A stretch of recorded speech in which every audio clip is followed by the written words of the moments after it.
All right. Well, welcome everyone. Welcome to the Central Texas Association of Black Social Workers monthly meeting. I'm so glad that you're here. I'm Dr. Cherie Chevelle, the president of the Central Texas Association of Black Social Workers, and I'm just really excited to have you all here to have conversation today on this very relevant topic. But before I get started, I want to welcome all of you who are members of the Central Texas Association of Black Social Workers, as well as our leadership team who's on here now. And we also have one of our regional leaders here, Miss Sandira Mallory. Thank you so much for joining us. Hotep family, glad to see you. Yeah, thank you so much for joining us. We always love to have you join us. And I'm extremely excited for the individual who is going to be facilitating our conversation today, Dr. John Singletary. So happy to have you. Before we get going in the conversation, I just would like to ask that if you are new to joining us, or if we have not had an opportunity to introduce ourselves to you, please introduce yourself in the chat. If you can just go into the chat and just kind of say your name and where you're from, or if you're representing an organization, we would love to know that. And then as well, if you would also share your email, if you would like to keep abreast of what's going on with Central Texas Association of Black Social Workers. This is our final meeting of the year, and we will not be kicking back on until February. So we like to make sure that we keep you informed of our 2022. Wow, that sounds weird. 2022 schedule.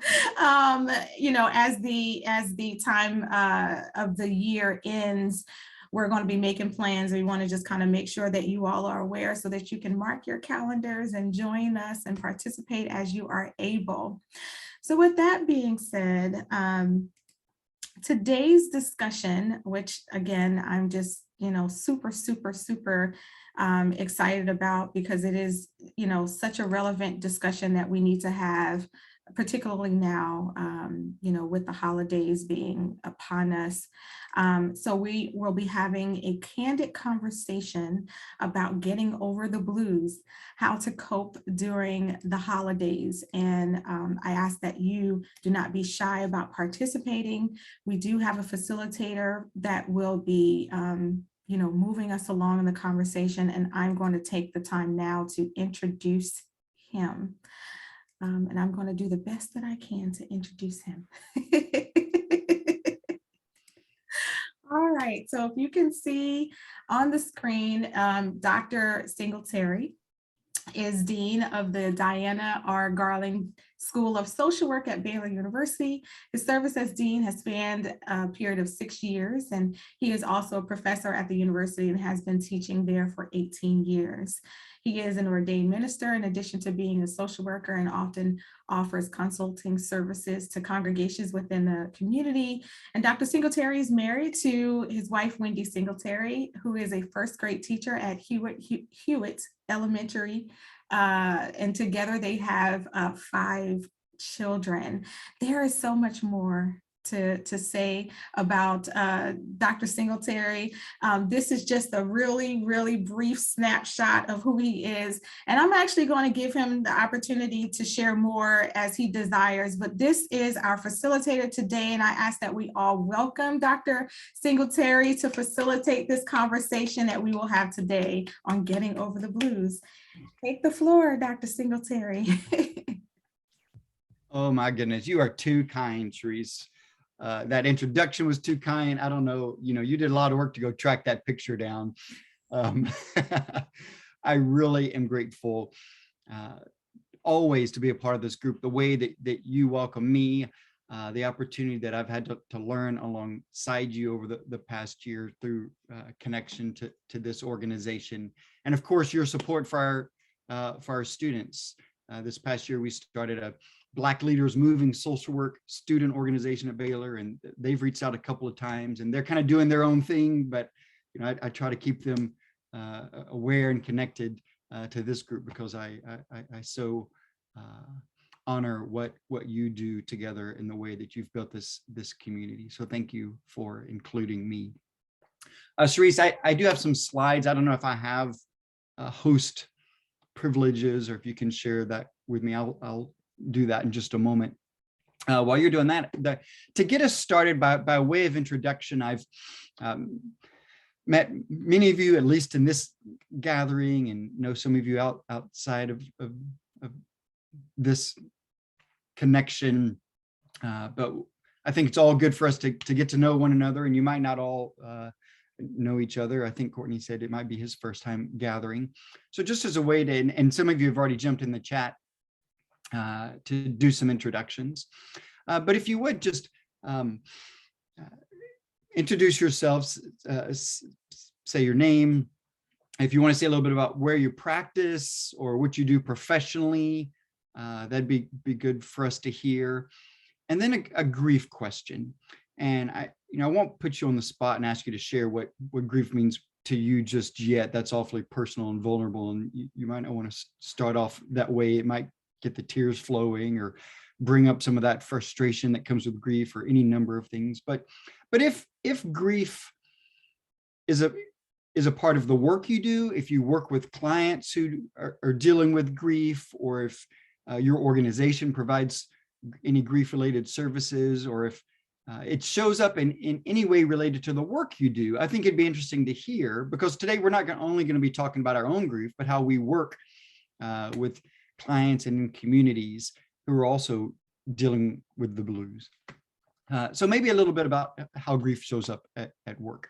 So I'll just say I'll do it first. I'm John Singletary, as Cerise mentioned. I work at Baylor in our School of Social Work.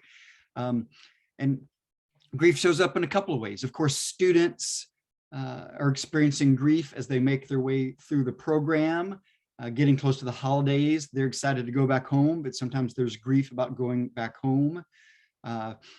Sometimes over the course of the semester, things have changed with family and different dynamics. So going home can be difficult for a number of reasons.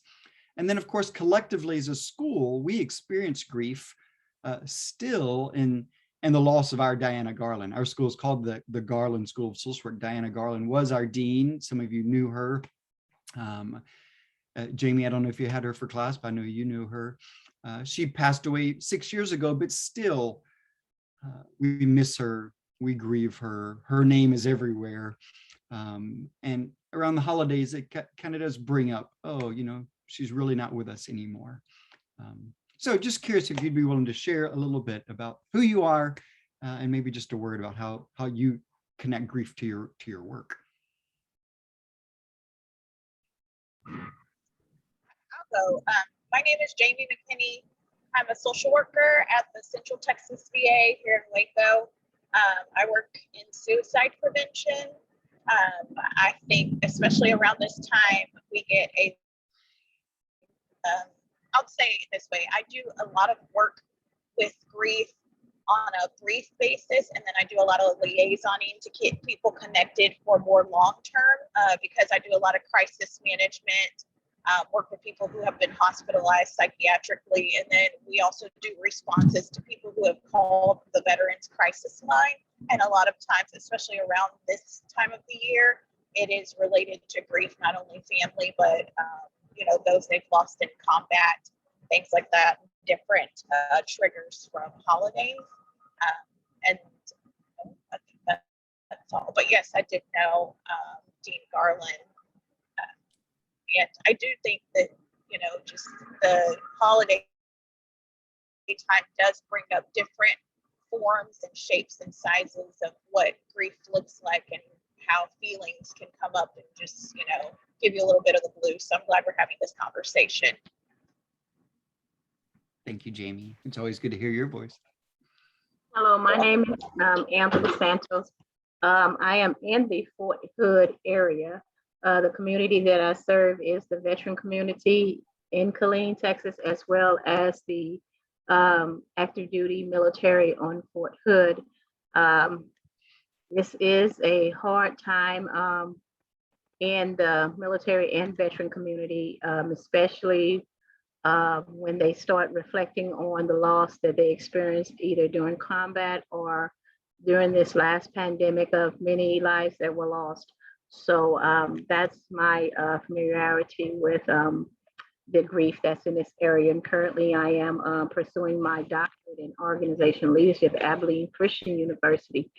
And at Abilene, we have many services that are also being provided to our students within our organization for grief and dealing with loss, especially during the holiday season. Thank you, Angela.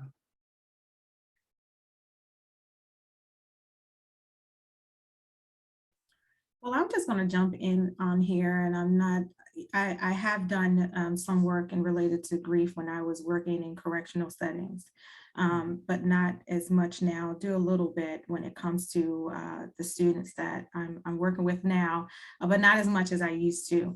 I think for me now it's become more of a personal work.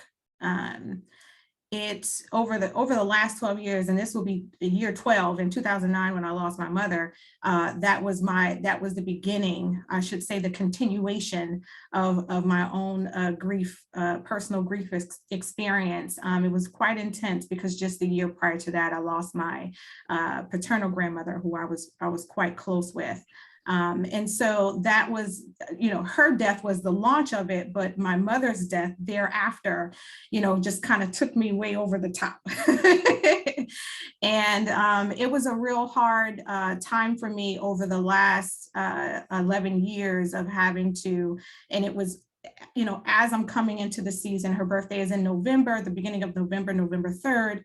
And her death was December 23rd, which was, obviously a couple of days from Christmas. So I spent in 2009, my holiday time, my Christmas holiday time, dealing with that. I had a brother who was living with her at the time. So being the executor of her estate, and then having to deal with funeral arrangements and all of that goes along with it. I also had to make sure that before she was living in New Jersey, I was living in North Carolina. If you remember that huge snowstorm that happened in 2009, where they shut down the roads, shut down all transportation, you just couldn't do nothing. So it was smack dab in the middle of that time. So I also had to struggle with finding my brother somewhere to live. In addition to, handling all these other things that go along with, the passing of a loved one. So with that being said, that was my holiday season. So when I finally made it back to North Carolina to go back to work, and I was kind of in la-la land, in my own la-la land, because I didn't know if I was coming and going. I was kind of not really here. I was kind of aimlessly moving about the earth, but I didn't know it. But I hadn't had time to process what just happened. Because her death was so sudden. And I still was trying to process the death of my grandmother at the same time. So I got to work, and the first thing that they wanted to do was have this big party, get big gathering, everybody come back, and how was your holiday? And let's do all this little fun stuff. And I happened to walk past someone, I think was heading to a seat, and they stopped me before I can get to the seat. And they said, "Hey, Cherise, how are you doing?" The minute they said, "Cherise, how are you doing?" I broke down and cried, and it was uncontrollable. I could not help myself. And that was my first breakdown. And from that point on, every time I would get into this season, every time October starts to creep in, I start to feel, this shifting, if you will, of my mental and emotional state. Thankfully, after all of these years, this year is the first year that I have not experienced that. So I'm kind of, not in this mode of grieving, and this is year 12, and I finally get to a point to where I don't feel that shifting, if you will, of states where I'm actually in this mode of grieving. So for the last 11 years, it was really a personal struggle, difficulty concentrating and focusing, and just pain, emotional pain, just really deep-seated, just all that you go through when you are grieving the loss of a loved one. So anyway, for me, it's been a personal journey, and not particularly when it comes to working with others. So I just would like to just, put that out there. Wow, thank you. Thank you for being so personal. I said I wasn't going to make you have to talk personal, and you just jumped right in there. Thank you for being honest that way and sharing that. Yeah, it was huge for me, because I didn't realize, how intense of a state it was for me in the beginning. But as the years passed, I started to notice the shifting and the change. And last year was obviously more bearable than all the years prior to. And then this year is just like, wow, I get to only just focus on just celebrating the life of my loved ones, as opposed to feeling the emotional pain and the grief of their loss.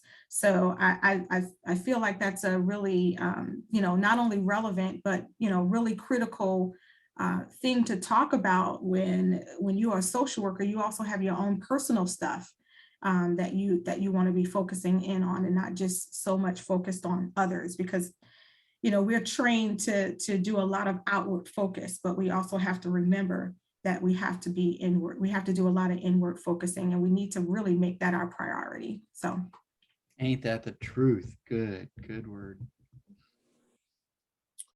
Okay, I'll go next. My name is Tony Austin. I am a career and education outreach specialist with Communities and Schools in Waco. And I basically do presentations at various schools throughout the Central Texas region, or the Northern Central Texas region. Don't really get a chance to work with any type of grief situations, but I will say that my natural high is what's known as sports social work. I'm a former student athlete myself, and I love working with athletes and a lot of the things that they deal with on and off the field, track, etc. And Dr. Chevelle has agreed to help me learn how to podcast so I could talk about a lot of these issues and bring them to the forefront. It's got a lot of things that, I've been kind of working on, ideas and things I've been working on the side. And so very happy and in anticipation about that. And we'll hopefully get a chance to help out more and more of these student athletes and coaches as well. So. Oh, Tony, that's awesome. That's great work and great networking to pull Teresa into that podcasting opportunity. I've just connected with some of our social workers and psychologists at Baylor who work with our student athletes, and it is amazing, intense work. Oftentimes we raise our student athletes to just have no feelings at all, just focus on the game. But they're people too, and they need the kind of support that you're offering. So I love that you're doing that. I'm looking forward to that podcast.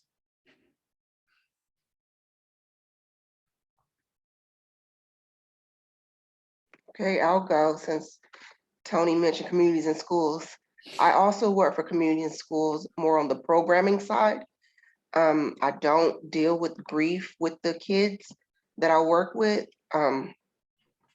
So I really don't know, but to be a little transparent, like Dr. Chevelle said, I recently, probably a month now, lost my father, and I'm in the eye of the storm.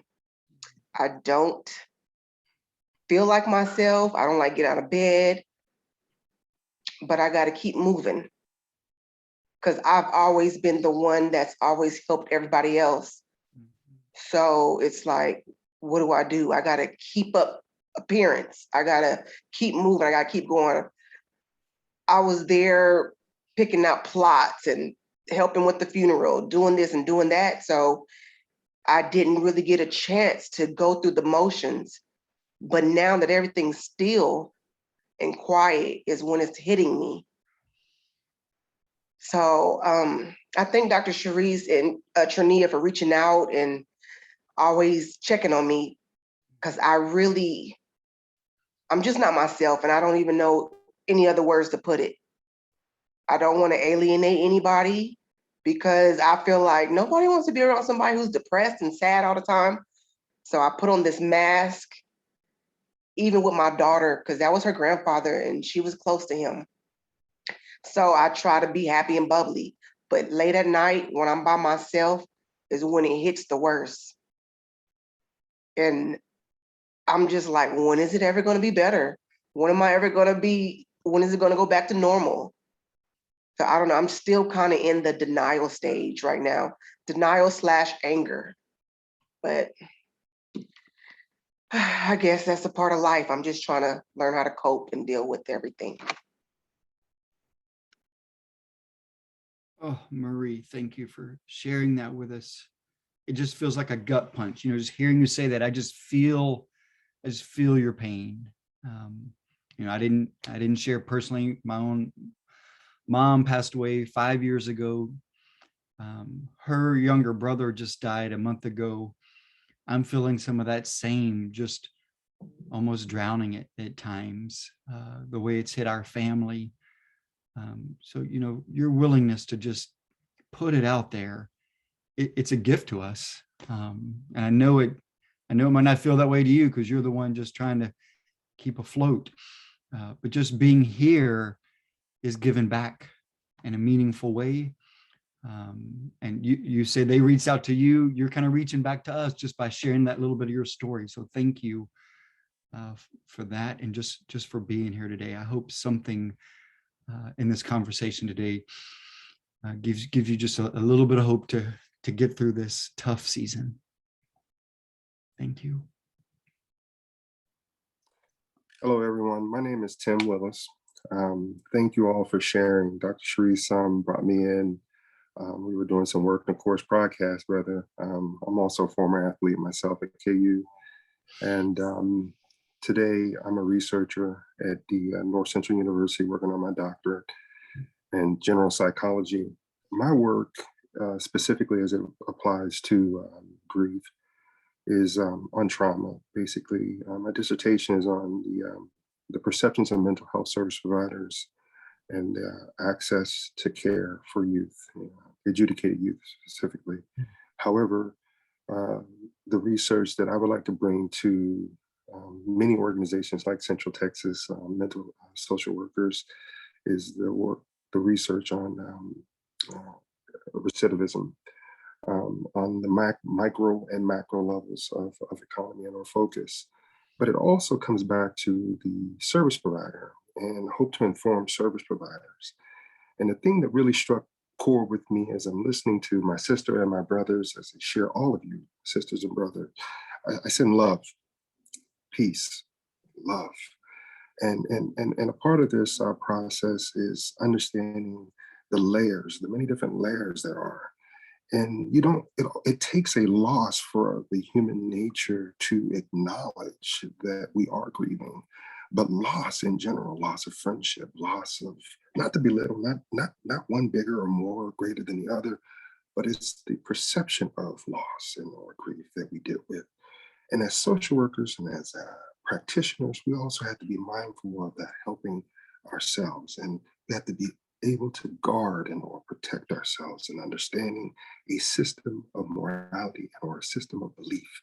And going back to that, sister, I'm battling COVID, and it was something that I was born with congestive heart failure. 40, I forget how old I am. I was born in 1975.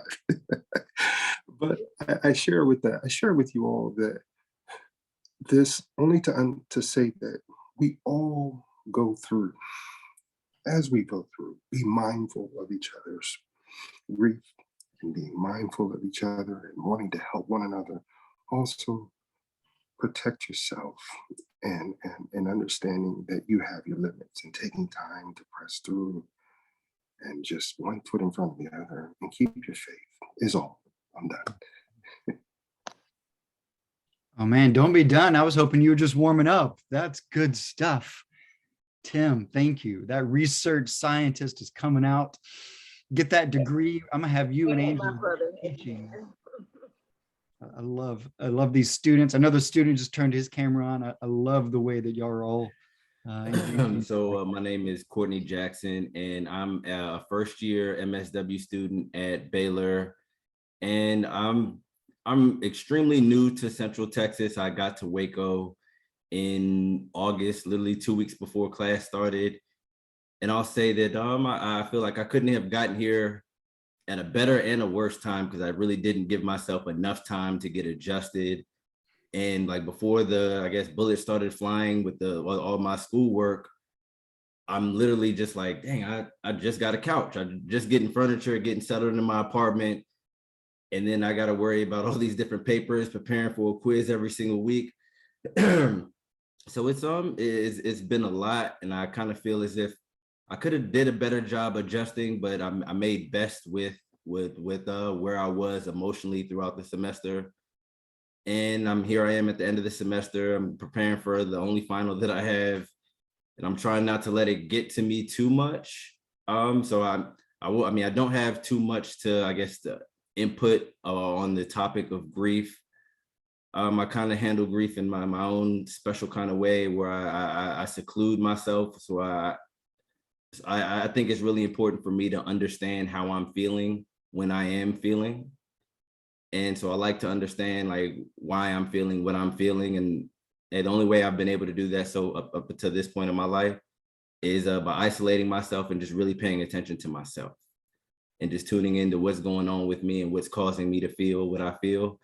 And I heard a couple of folks say that they are CIS employees, and my internship is with CIS. So I feel very, very connected to you all. And for the former student athletes, I am too a former student athlete looking to work with athletes on any level where they are, because I know no matter where you are, you're going through whatever you're going through, you may need help.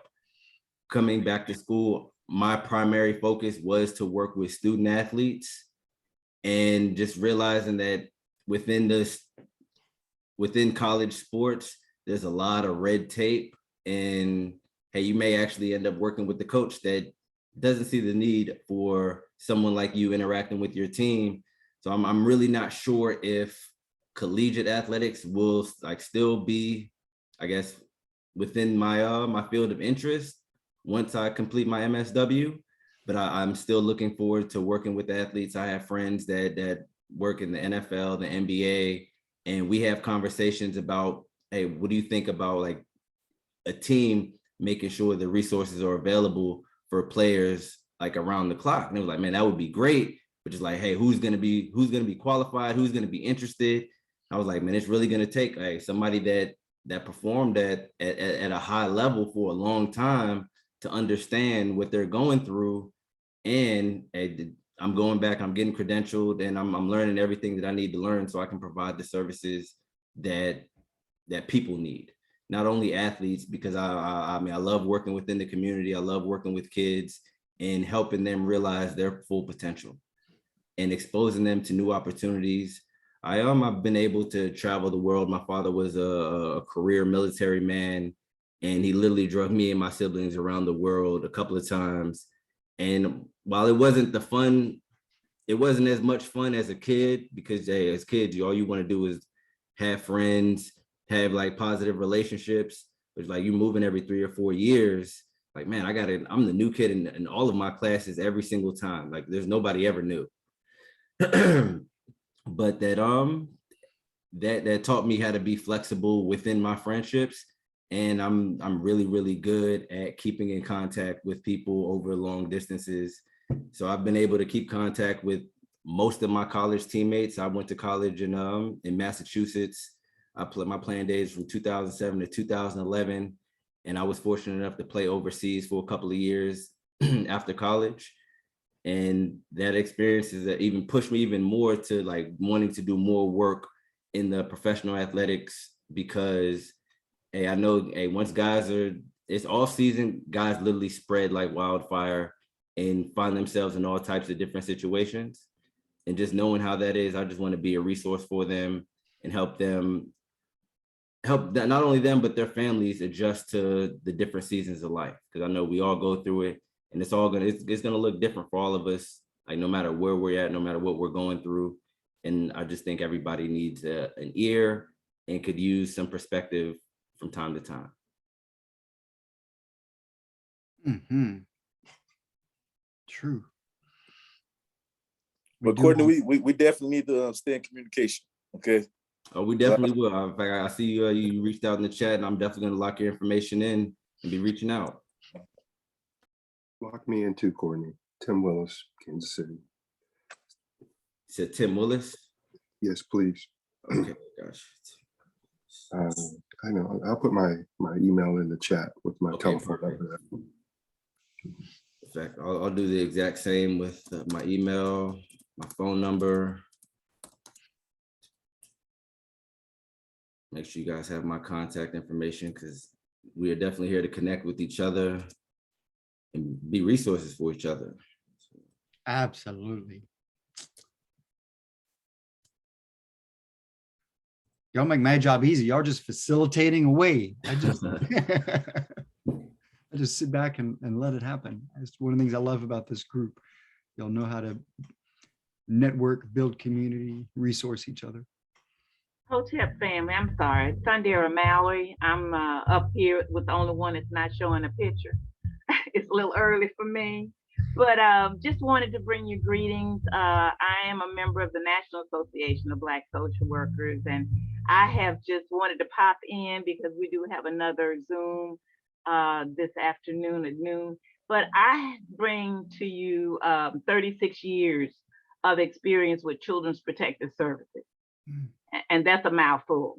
If you've ever had to deal with families and children and loss, so I've had to move families from various roles and expectations, and as well as children who are no longer with family during the holiday season. So that's the part that impacts me at this point, of the level of separation and distress that many of our families are having during this time. So we get out of our feelings into somebody else's feelings here. So, but I did want to just share that with you, if you can think a little bit about what's happening around us as well, with families, children who will never go home or who are stuck in foster care, growing up in systems that are not for them, but having to adjust and having to learn coping skills during this time and beyond, because this is a life experience for them. So I just wanted to drop that into the discussion a little bit as you get ready to move forward, Dr. Singletary. And I just wanted to share that there's a lot of grief, as we talked about the veterans as well, but families, children, and our community. So bless you all. And blessings to you. What a career to work in child protective services for that many years is. I mean, I say all of social work is a calling, but to work in any one organization that long can be a challenge, but in CPS for that long is truly impressive. And I'm sure you have seen some stories, you know it, but I saw it as a reward, a blessing, as well as a calling, of course, as a mission, because there's so much modeling that we do as well when we enter those roles. I started off as adolescent supervisor of only adolescent the unit in the state of Texas. I'm in Houston. And we had to mentor children who were 12 up until 18 who stayed in foster care, doing that permanently during that period of time. So there's a lot of distress, but yet still there's a lot of reward. So yes, truly some experience. So, and a mission and calling is right. A mission and a calling. And you said, get out of our feelings as we take care of others' feelings, but at the same time, not denying our own feelings. I mean, that's what makes this so important is, Tim mentioned that balance that we all face of, you can only care for others if you're taking care of yourself, but you got to find a way to not get so stuck and drowning in your own because you haven't taken good care of yourself. You got to figure out how to do that so you can get back and focus on the others. That is our work. And it is just an ongoing wrestling, and there's no one right way to do it.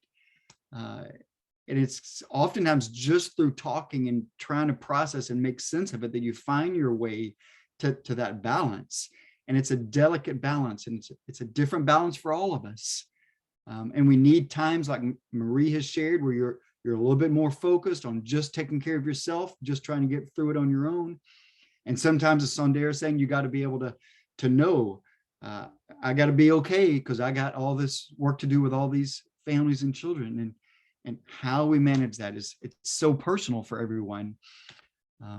But we all have a lot to learn from each other in this. Thank you so much, Sundar, for sharing.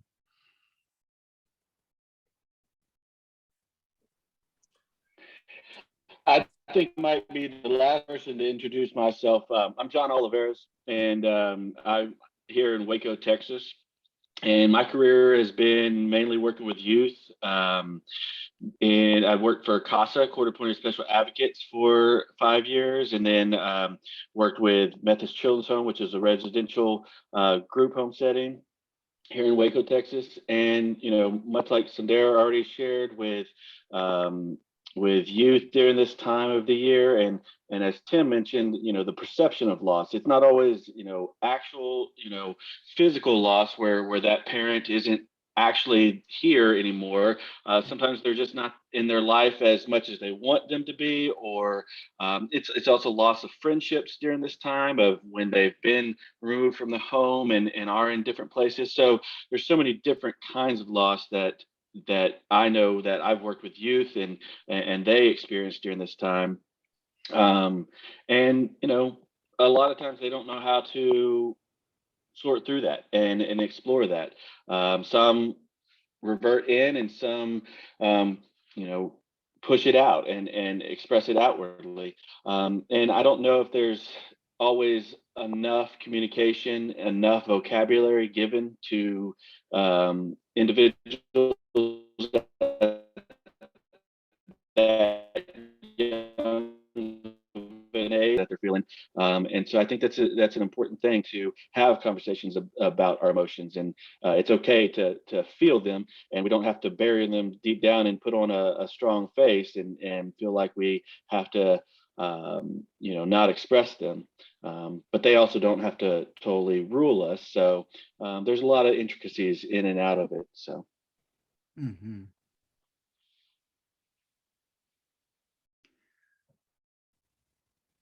Well, and I want us to spend more time talking about exactly those kinds of things. Again, I'm here to facilitate our conversation together. It's much less about what I'm presenting and more about these kinds of conversations. I am going to share some slides. Again, they're just a way to kind of put some ideas out there that we can respond to and see if they're helpful. So let's see if this allows you to. Dr. Singletary, this is Tim Willis of Kansas City. Yeah, Tim, go ahead. Well, no, let's get into, I think this is far more important, but I'll share towards the end. There's some information I wanted to put out and share. I'll also share with Dr. Charisse in regards to grants and or working or partnering with our Central Texas Association. So we'll talk more about that later on. Dr. Charisse, I'll get with you later. All right. I don't want people to miss it, though. That sounds like it's a good opportunity. Okay. Well, no, just real brief. So take your time. So my company is a research firm. We're just getting started here in Kansas City. I try not to get started with government contracts until I finish my schoolwork. I hate to be looking for a citation and trying to meet a deadline for a statement of work. The conflict and a waste of everyone's time. But as we're moving forward, one of the phases we're going through is finding grant opportunities. Of course, Fulbright is always there, an opportunity for us to pursue research abroad. But specifically, this grant is with HHS, Head Start, Early Head Start recipients, communities and staff in the state of Texas. My affiliation with Texas, the state of Texas, is my younger brother and his wife, who are medical practitioners there. And in Houston, Samuel is my brother. I guess he's the director there at Malcolm X, or not Malcolm X, excuse me, y'all, medication. Martin Luther King Jr. Medical Center there in Houston. And his wife works at the University of Baylor. But I have also have siblings who have children there. And so I want to give in that community and also hope to relocate in the Fort Worth or Dallas, Willis, Texas, in that area. We're doing a number of things there, but the grant opportunity is something that I need to collaborate. I will be looking to collaborate with communities or organizations to facilitate the funds and or facilitate, how things are working. And this is all new for me, so this is something that I would like to work close and or share with you guys. And everything is within grants.gov. We facilitate everything in grants.gov, and we also work within the SAMS.gov. So everything is it'd be a work stack, a work location, or workspace is what they call it. And everyone to have an assignment or opportunity to share as Dr. Sharice would delegate and all the opportunity for those to branch out. But it's a multi-systemic approach. It's a multi-systemic approach for doing business and also bridging these gaps as the various clinicians on the call who have been talking about serving the veterans, serving the youth, serving a lot of the shelters and so forth, homeless shelters and so forth, homelessness and or mental illness and or education and so forth, and just a way to empower each other and or keep each other lifted. And we overcome by the word of our testimony, people. And so we share with each other as we go through. It's not so much what we're going through, how we overcome is in sharing. And sometimes that ray of hope, just saying you can or that you're worth it, is what is needed.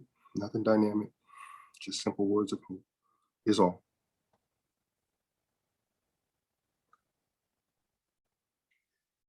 Tim, it sounds like there's opportunities there that are worth following up on. I'm glad you shared your email with us. I think it would be good for us all to hear more. I know you and Sharice will stay in touch about kind of future opportunities. I'd love to as well. So I'm gonna make a note of your email to hear more about that. All of our students need to learn how grants operate. The role of partnerships is so central to what we do as social workers. I'm glad you're introducing a little bit of that to us today.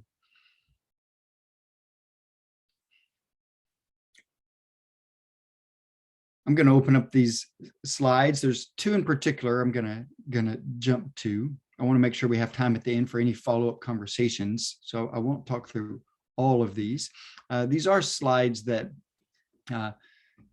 Trina made a version of this presentation. I think it might be CIS related. So, Tony or Courtney may have seen this. I'm not sure where she presented it or when.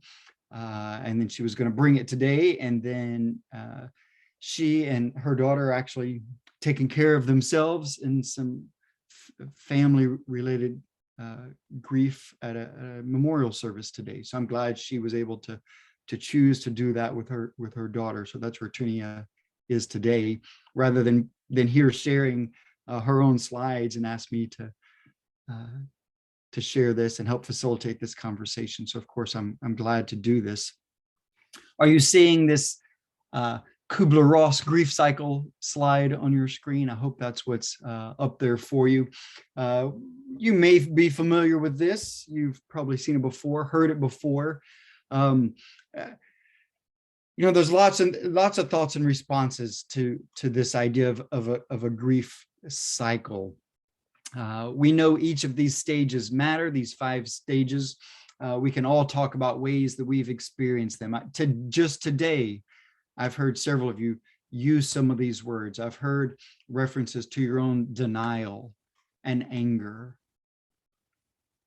We heard some talk about either dealing with your own feelings that are bordering on depression, or maybe supporting others as they're overwhelmed, as they're feeling helpless. So maybe it's not the word depression that you use or that you other people use, but this slide in particular lists some other words that sometimes we use or sometimes we hear as we think about these stages, these elements of this process of grief. We hope to get to a place of acceptance. It looks like it's maybe the end of a process. If this were to be linear, to get to that place of acceptance, we know it's not linear. We know we bounce back and forth between these things. We know we might get to a place of acceptance, and then something sweeps across us and we're back to that place of anger. We're back to that place of even denial. Sometimes it's easy in the holidays to get sucked back into some of those feelings of depression. And all along the way, we do bargain. We do try to find out, what does this mean? Why is it happening to me this way? How do I make sense of this? How do I connect with people as a way to deal with it, as a way to cope, as a way to make sense of it? One of the things I like about this slide, just visually, is this kind of up and down wave. It reminds me of just being in water at the beach, at the ocean. I love going to the beach and looking at the water. I don't always love being in the water. I get overwhelmed by water. I'm not a great swimmer. I love walking out to the ocean up to about my ankles. My kids like to go out further. You know, I get out to my waist, and this slide is kind of how I feel. The water comes and goes. It's up and down. One moment the water will be kind of low. I think I'm okay. And the next moment the water's up high and I'm like, oh my gosh, am I going to make it? I feel like I got to jump up and down to just make sure I'm staying above the water. And sometimes that's how grief is. You know, one moment you don't even see it. You don't even know you're dealing with it. Maybe it's gone. And the next moment, oh my gosh, I gotta cling to something. I gotta reach out to somebody. The tears are coming. The depression just snuck up on me. Where did all this come from? You don't know you can't even talk. You're just so overwhelmed by it all. And then another moment comes by and it's all kind of back to smooth. It feels a lot like ocean waves to me. And ocean waves are not a straight line. That water comes and goes. There's tides, the tides, high tide and low tide. It comes and it goes. One moment it's far out, and one moment it's all the way up in, deep and shallow. It's just not straightforward. And so these words may resonate with you. Maybe it's the words in bold, the denial, the anger. Maybe it's some of the smaller words that show up underneath these things. And you've experienced this cycle. And you might be at a place, as Cherise herself was saying, where, you know, right now, this is a good year. This is a year where more than any other year, I'm approaching the holidays and kind of feeling okay. Well, Christmas isn't here yet. Maybe these next 2 weeks, something might sneak up. Maybe this whole year does end up being a little bit more easy. You are at a place of acceptance. And then next year might be a rough one. We just never know how these feelings are going to come back and shape us. The next slide, I'm going to show it to you. Now, this one is a fun one. On the left, we have stages of grief and what looks like that kind of linear process. We experience the loss, we experience the death, we experience the hurt, and right away we go into shock or numbness or denial, and then we kind of make our way through. And you see some of the words similar to before, from denial to anger, and then you go down to the bottom of the pit. And I do like the image of the pit here. At the bottom of the pit, we feel that loneliness. We feel that isolation. And we heard Marie talking about that, bordering on depression almost. Cherise talked about that in her early days of losing her mom. I certainly felt that. And it kind of came back to me this year in losing my uncle. And then at times we kind of climb out of the pit. We kind of find some new strength, some new patterns, a sense of hope. It's all going to be okay. Cherise is having a good year. I'm having a good year. You kind of long for that adjustment. At the other, at this picture on the one side, it looks like, you know, you get to the adjustment on the other side.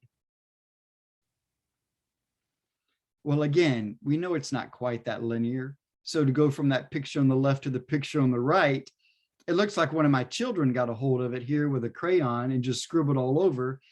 But I think what they're trying to tell us is, rather than it being a straight line with a pit in the middle, is that we climb out, we fall back in, we go to one spot, we get sucked back into another. Again, it's more like that ocean wave.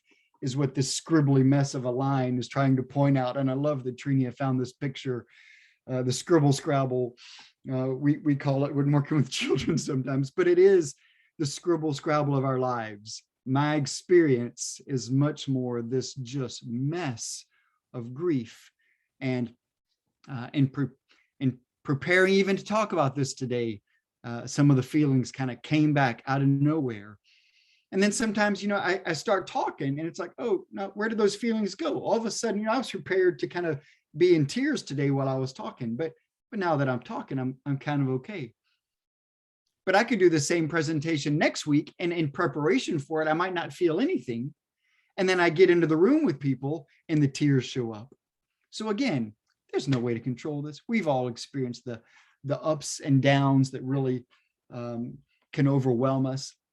So I'm going to stop sharing just a moment now that you've seen these two images and just give you another chance. Again, I'm just facilitating just to give you another chance to kind of say, some of you have already shared some of your own grief. Some of you talked a little bit more, which is what I asked about grief in where you work. But as you think either about grief with people that you work with or your own, if you want to get back to being a little more personal, how do these two images kind of represent your own story, your own picture of grief?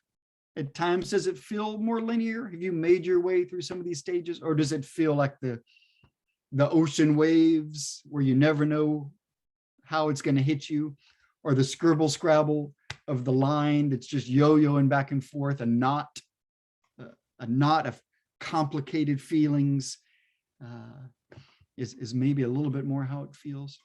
How would you say some of these things connect for you?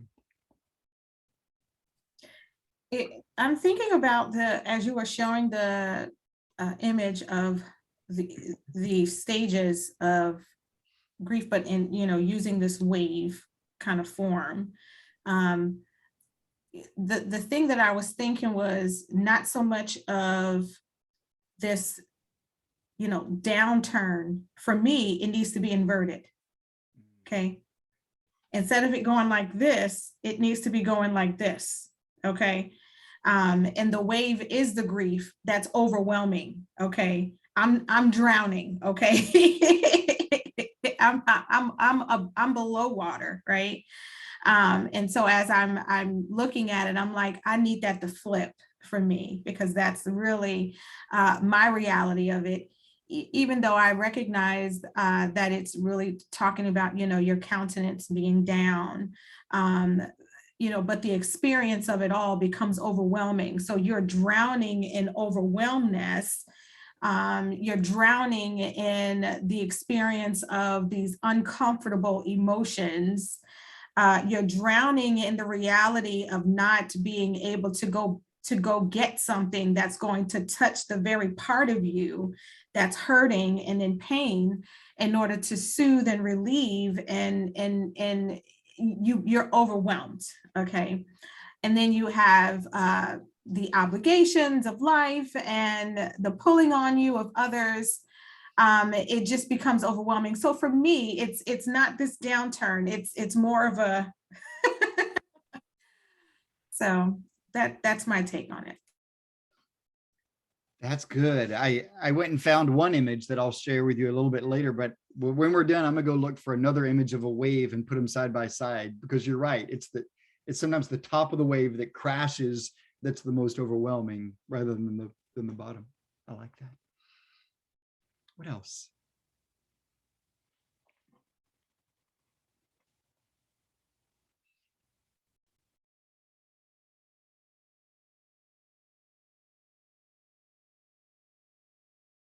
Marie, you've talked about some of this. Anything else you want to give us? Anything else you want to say about how this feels? Jamie, I know you've walked through your own share of grief. I don't want to necessarily put people on the spot, but we do want to hear, we do value your perspectives. I definitely feel like that second picture, just all over the place. Yeah. Because I know there's stages of grief, but for me, it's not necessarily going in order. It's I'm here, I'm there, I'm everywhere. So, and the thing is, like you said, we a lot of us mask it, like, because we don't know how to deal ourselves, or we're just not used to it. And I'll take my coworker Tony, for instance. He stopped by my office the other day and we just cutting up, laughing, talking about the testing for the LMSW. Up until today, he didn't even know, because I don't bring that stuff with me. I have to cut it off at the door and just act like I'm happy-go-lucky. And sometimes even that pretend game, it becomes hard to, you just can't do it anymore.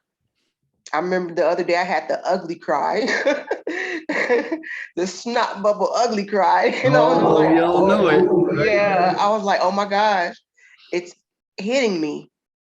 Because before that I felt it, but I didn't release.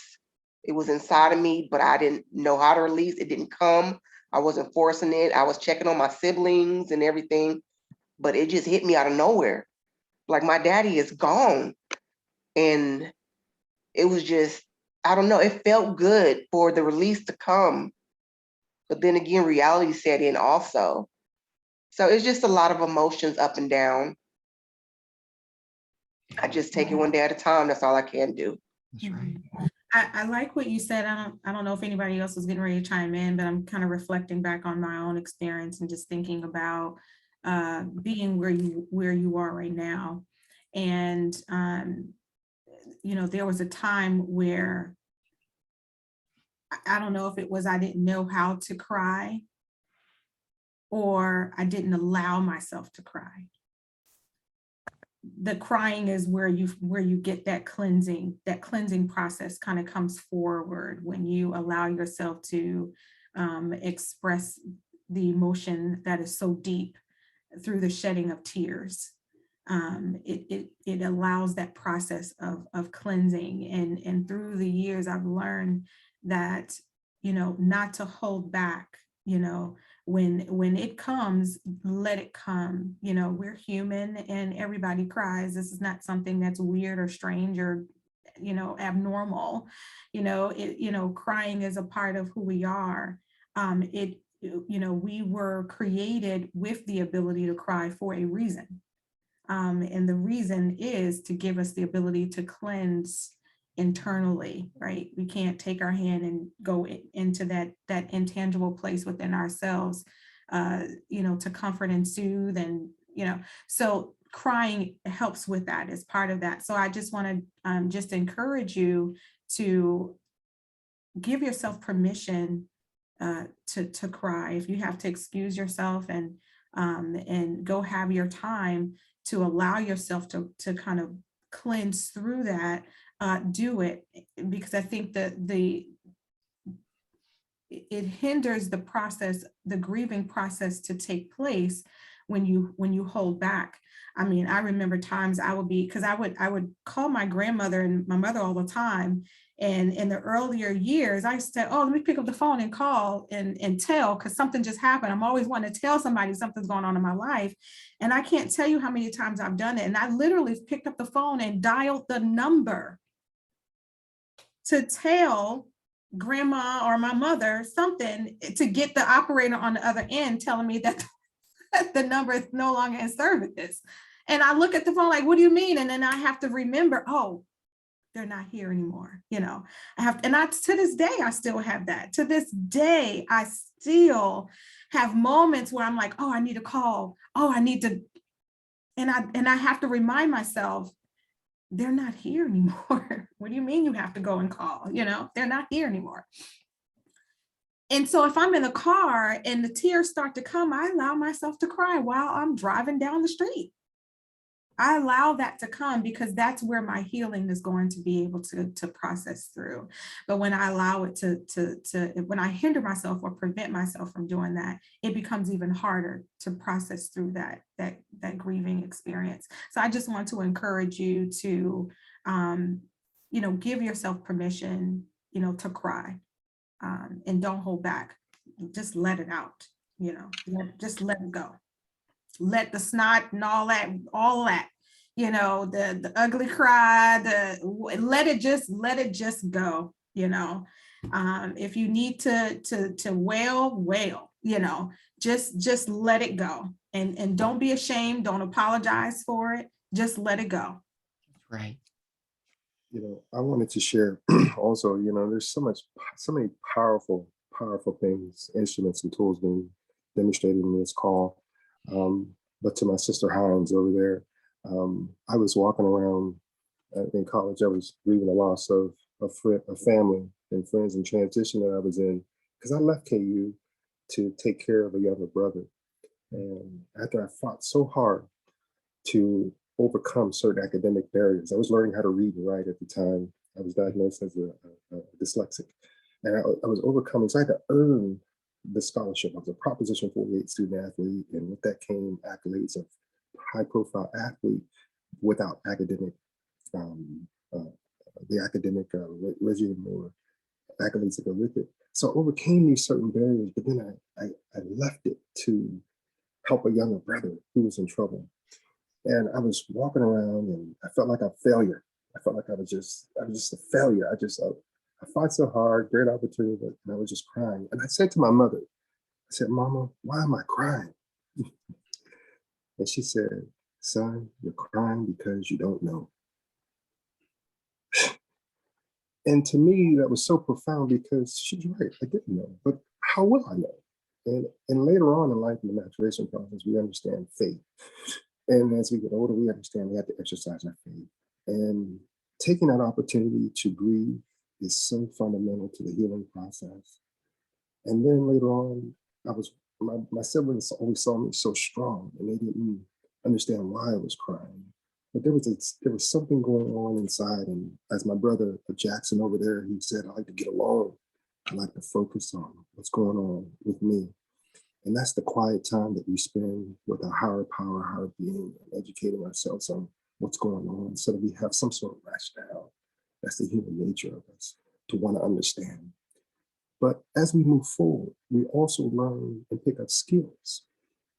And a part of that trauma that we're dealing with is understanding the layers and the reservoir of incidents that happen, that raises or heightens our awareness of what's sad and that complicates the day-to-day going through. So setting aside time each day or each week, each month, or whatever you need, finding that one, Dr. Shoes, Dr. Singleton, Brother Jackson, Brother Austin over there, just say, you know what, or just by yourself, and allowing yourself to deal with what's making you sad, or understanding how to overcome those things that troubles you your rationale, because not coping with it will lead you down a path to where that reservoir just starts spilling.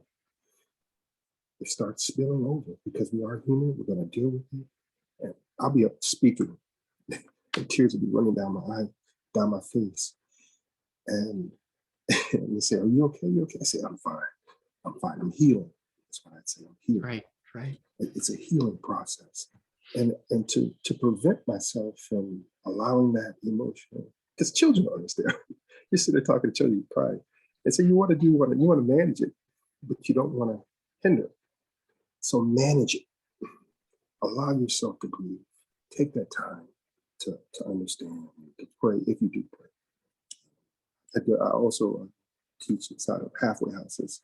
And so we're dealing with a lot of mental illness and those who don't have a belief system. And so we meet them where they are. And at 26 at the time, trying to teach a 60-year-old how to read or read with them. And then if they don't have a system of belief, trying to impose my beliefs on them, come on, what are we talking about here? You meet them where they are, and you deal with what they're dealing with, step by step, because the one thing we have in common is that we're human. We're human beings. And we love is all. Thank you for sharing that. Dr. Singletary, do you have any, I know we talked about crying and supporting each other. Do you have any, suggestions for, what a person can do during this time, to cope with the grief that one may feel during this time. Any tips, any strategies that would be helpful to promote that process of healing during this holiday time? Well, I'm not a big believer in these three tips or these 5 strategies. I think it all comes down to exactly what we're talking about. I think the one main takeaway is to feel your feelings and to feel them in real time. One of the things that I've often done is said, I'll come back to it later. I'll deal with it later. Let me just push it down. I love hearing Tim talk about tears as being a part of healing, because that's not how my father talked. I never have seen my father cry, and he takes great pride in saying that. He'll often say, I never cry. And I remember him telling me, not often, but a few times as a boy or a young man, that stop crying, suck it up, those kinds of things. And it took me a long time to learn that my tears were a part of an emotional healing that Mr. Willis is talking about. To hear the beauty of the ugly cry that Charisse is talking about.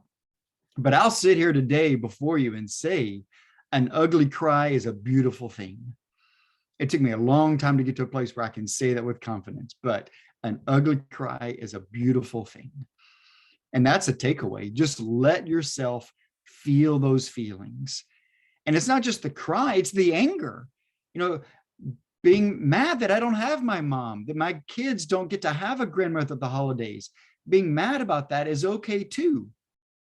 I am a person of faith. I do believe in God, and I don't understand God's ways, and God's ways are not our ways. And I don't know who to be mad at. I don't know if I'm mad at cancer. I'm mad at the doctors, because we had some doctors that I just didn't feel like they knew what they were doing. Sometimes I'm just mad that I didn't do more to connect with her when I had her. I'm mad for no good reason, but sometimes I just find myself in that place of anger, and sometimes I do get mad at God. And you know what? God can handle that. Our God is not so small that God is upset by a little anger. God is still right there with big open arms saying, swing away, punch away, bring it at me. God could just absorb that anger, and it just becomes a great hug. And, we just keep swinging. God's like, okay, just keep punching. God can just take it. And that's what we all need is that freedom to express that anger, to express those tears, to express that deep depression of, I don't know if I can get up. I don't know if I can get to the door. That's right. That's okay. Sit there, wallow in it a little bit. Feel those feelings. Squashing them, denying them, pretending they don't exist. That's when we get in trouble. But it's okay to just sit there and say, I'm not going to make it to the door this morning. You know what, Marie? You did make it to the Zoom call. It's a virtual door, but it's a door. It's a door to connection. It's a door to community. And you are here. You are here experiencing this. You got to the door today. And you might not get there tomorrow. You might sit in that room of yours, that home of yours, and not talk to anyone tomorrow. That's this cycle that we're all talking about. It comes and goes, things come and go, feelings come and go, but feel those feelings. I love poetry. I don't remember poetry. I'm not someone who goes around quoting poetry. My dad didn't cry. My dad didn't read poems. But there's a line from a poem that I remember. And I don't know, I can't find it. I wrote it down and I keep trying to Google search it, but I still can't find it. Let the tears flow. They tell stories of amazing love. I think that has so much truth to it. Each tear is a story of amazing love. Each tear I shed for my mom is another story of how she loved me, how she loved my siblings, how she loved my dad, how she loved her family. Every day that I had her, she showed and shared love with us. And each tear that I shed in those ugly cries is a story of that love. And we need those stories And those tears are pathways to letting those stories be told. So it's not much of a takeaway, but let the feelings be what they are is a gift I think we all need to experience. I'm curious if others might have tips. You know, that's just mine rather than me give you my tips. What has worked for others? You know, one of mine is just feel your feelings. What would others say is a takeaway that works for you? I wanted to make a comment. I'm very much so a processor. I used to not be. I used to want to say what I needed to say right then. And then I went to school. And that helped me to shut up and listen. So it takes me a long time to just kind of put everything together and then kind of formulate my thought. But I'm going to say, so I am for sure a social worker, and I can elicit vulnerability and create safe space, but I am not a vulnerable person. There are people that I talk to often who do not know everything about me, but that's just by choice. I think it's a protection method for myself. But in this conversation, I wanted to at least let everybody know, this is a very safe and accepting space. And when we talk about the blues, when we talk about what's going on for the holidays, and we talk about how everybody has experienced some type of loss. I'm sorry, I don't have your name, but I know you talked about working with CASA and just how grief doesn't have to look like I, lost someone, but it does. It looks like some sort of loss. And I think that if we could, in all our relationships, professional, personal, just create spaces like this, it's a big deal, because I resonate with what Marie said. For a long time, I felt like nobody wants to hear me talking about this sad stuff, because who wants to be sad? Nobody wants to hear about, parents passing away or how you feel and how your life changed, because they don't want to be sad, and people don't want to think about that, because I didn't want to think about it before. So you do put yourself on this island, but if you can create space like that, and it does not mean that you'll get a response immediately. It does not mean that you're going to have this long, grand conversation, but you are opening the door for someone to allow themselves to go, I can let this go. I can let this out. It is allowed. It is normal. And that changes perspective. So from everything, that's just the comment that I wanted to make, because I think that that's a really, really, really big deal. And I would agree and echo what you just said there, Jamie, because it's like mental health in general, where there's been so long where it doesn't get talked about, certain things don't get talked about, and starting to normalize feelings and starting to normalize the conversations around feelings, like you said, is important, because not only does it help us as individuals who might be struggling, but it helps other people who see, oh, it is okay to express that. It helps those younger people or people that look up to us or who we influence to see that. And, hopefully it's a cascading effect where it continues throughout our communities, throughout our worlds, where other people feel okay to share. And eventually it does become a more normalized, event and activity.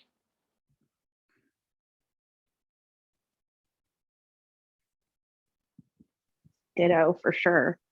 I agree. Normalizing is an amazing, powerful thing that, just has a ripple effect. Absolutely. Dr. Singleton, you're talking about a poem on tears.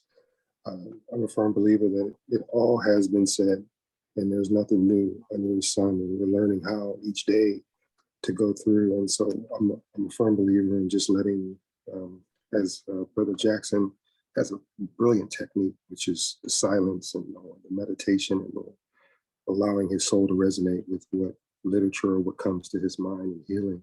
There's a poem by Jason Summers I wanted to just read, if you all don't mind. Anyone has? It's a real short poem, if everyone's okay with that, or do we have time for that? Do it. Jason Summers in 1994 wrote, let the tears go, let the emotions fly, feel better about yourself and with the ability to cry. Let the heartfelt sadness or pain inside that makes you feel stronger once you have cried. Let the tears go. Keep the sadness away. Live in happiness each and every day. Keep your head up. Don't look down on yourself, because there's someone who loves you and always there to help. There's a time to try. There's a time to hope. There's a time to cry when you are unable to cope. Take a chance to be happy. Take a chance to understand, because I'll be here when you want to take my hand in marriage.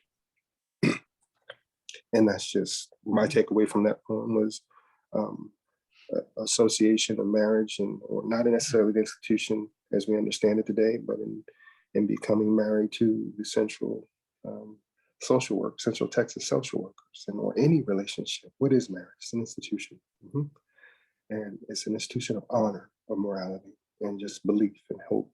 And so not necessarily in relationships with individuals, but just being a part of is all. Wow. All right. That's a good last word. If anybody else wants to share, I want to hear it.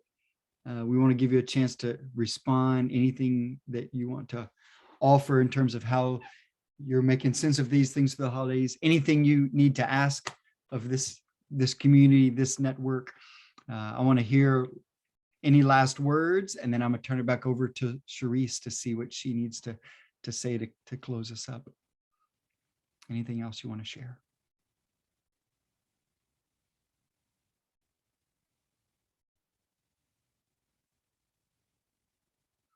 All right, well, that poem is a good last word. You know, there's so much more that can be shared. When Trinia sees this recording, she's going to see that I only shared 2 of her 6 slides. You know, there's a lot more content, but you don't need content. You know, there's a lot to be said about complicated grief, complicated mourning. She had a really good slide on that I just didn't have time to get to. Sometimes it does stay with us and lingers with us, and sometimes depression and grief really kind of commingle and can take over our lives, and that's okay. You just got to recognize it, see it for what it is, be patient with yourself as you make your way through it, and we need support systems to help us get through. I'll be sure we share these slides so that you can read through that material, but I just want to say how thankful I am to be a part of this group, and just to have this conversation with you all today.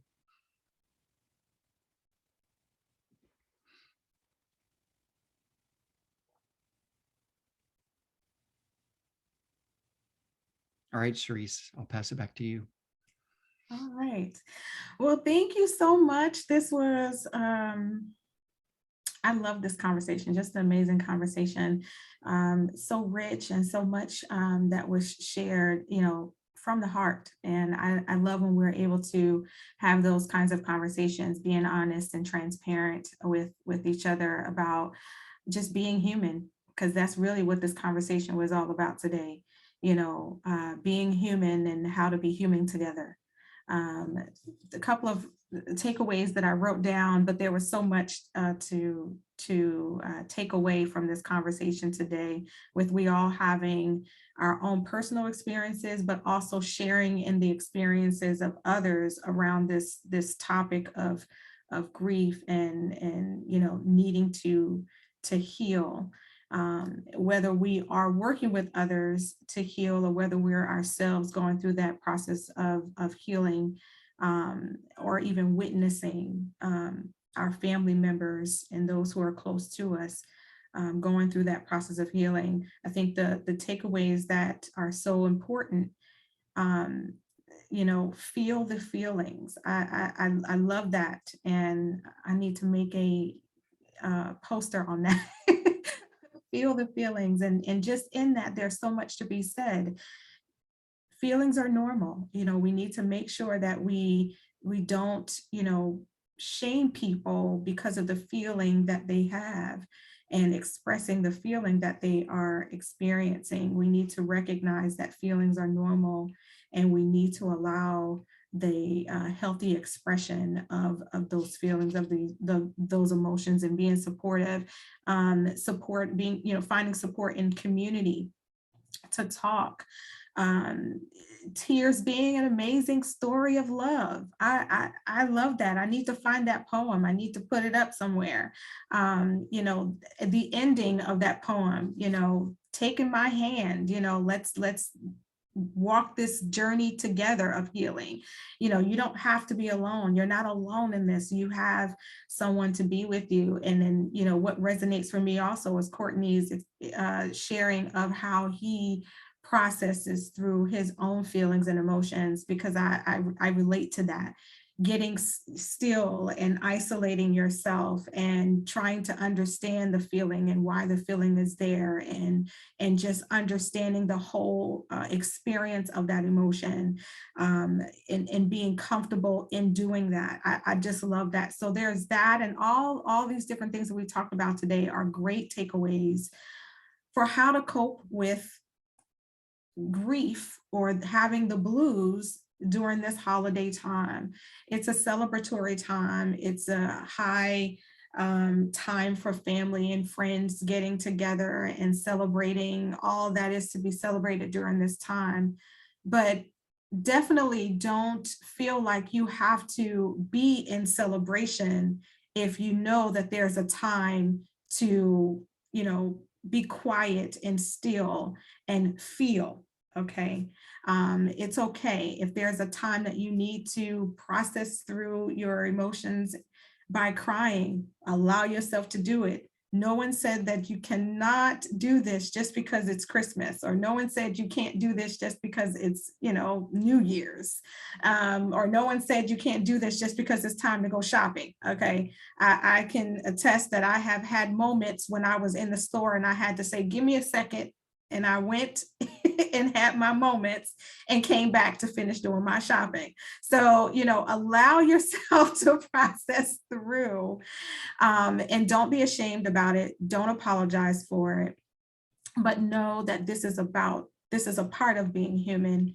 So allow yourself to be human, but be human with others, and find that support and allow yourself to receive that support from others when you are going through the process of coping during the holidays. So with that being said, I am going to just say thank you to you, Dr. Singletary, for spending this time with us and facilitating this discussion. I love the discussion. I need you to come back and facilitate some more conversations with us. Talk about some other, critical topics about being human and living in this life today. For those of you who are new here, I thank you so much for coming and joining, and as well sharing, contributing to the discussion, because, Dr. Singletary didn't just talk alone. We all contribute to this. So thank you so much for coming on and contributing to the conversation. Before we close this session, I'm going to turn it over to our secretary, and she has a couple of things that she would like to share. And then at that point, we'll go ahead and close out our meeting for today. So Jamie, you have the virtual floor. Okay, sorry, I was on mute. So for those of y'all who have been to a meeting before, you know that we do, I think last month I called it like an altar call, which I was like, let me stop playing with church. But, we do want to have as many people as we possibly can who are wanting to make changes in the community, who are wanting to serve the African American or Black population, and be a part of the Association of Black Social Workers for Central Texas.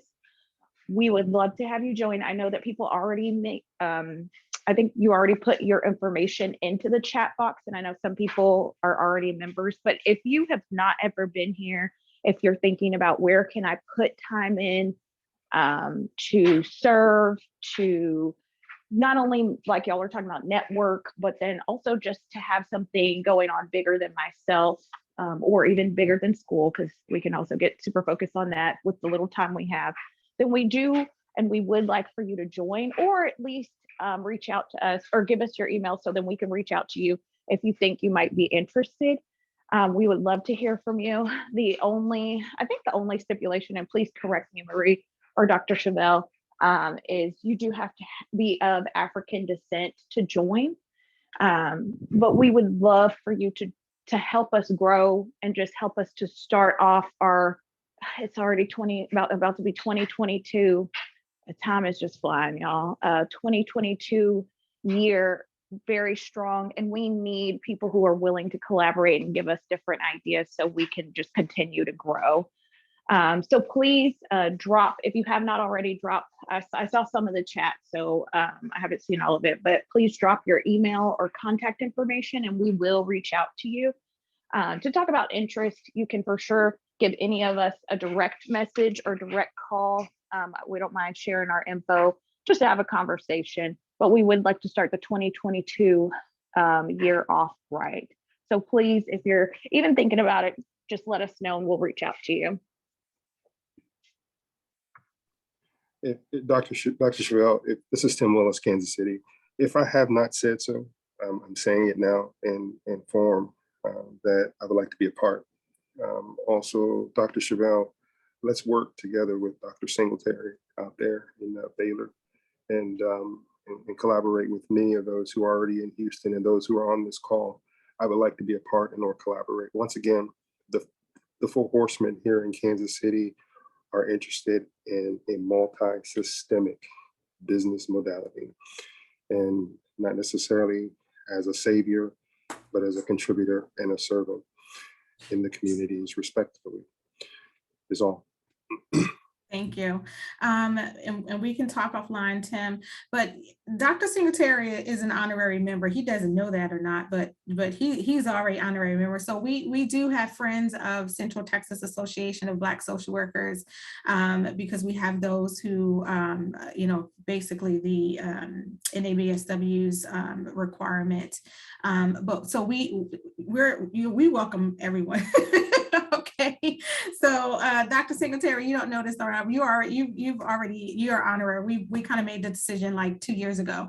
So you're so if you're wanting to support our organization, if you have something going on in the community, we want to support you. So this is not just about coming and just doing what our particular strategic agenda is.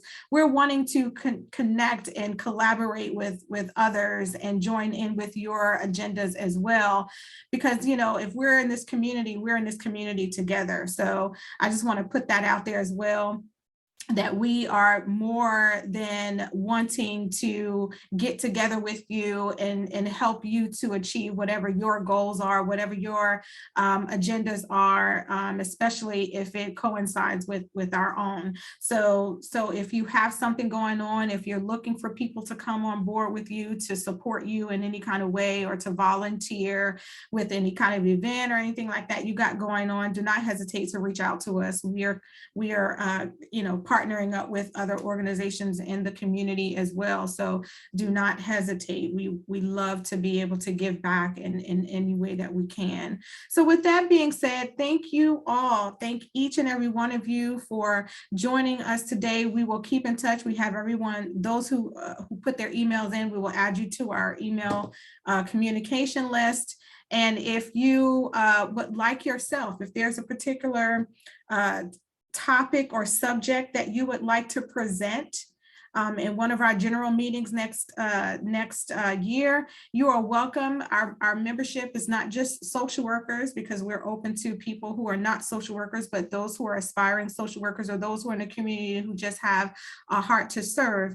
So if you have a particular topic that you would like to present on, or would like to discuss on, or you would like to give a training of sorts that's related to doing work in the community, reach out to us and we will definitely help you with that. We also have our first conference that we're putting together That will be in the fall, and we're going to be looking for presenters as well as those who might want to, share in some kind of exhibiting kind of way. So we'll be getting that information out to you all as well. If you're interested in presenting and facilitating discussion, we'll be sharing that information with you at the turn of the year. So if nothing else, I am going to adjourn our meeting. If no one else has anything to say, I'm going to adjourn our meeting. Thank you all for joining, and happy holidays, Merry Christmas, and happy 2022. Thank you, Dr. Singletary. It was very enlightening conversation. Thank you all for coming out and giving your perspective on grief and how to deal. I appreciate everybody. It's a lot of takeaways for me. Mhm. But like I said, one day at a time. Amen. Thank you all. Look forward to seeing you again soon. Bye, everyone. Bye.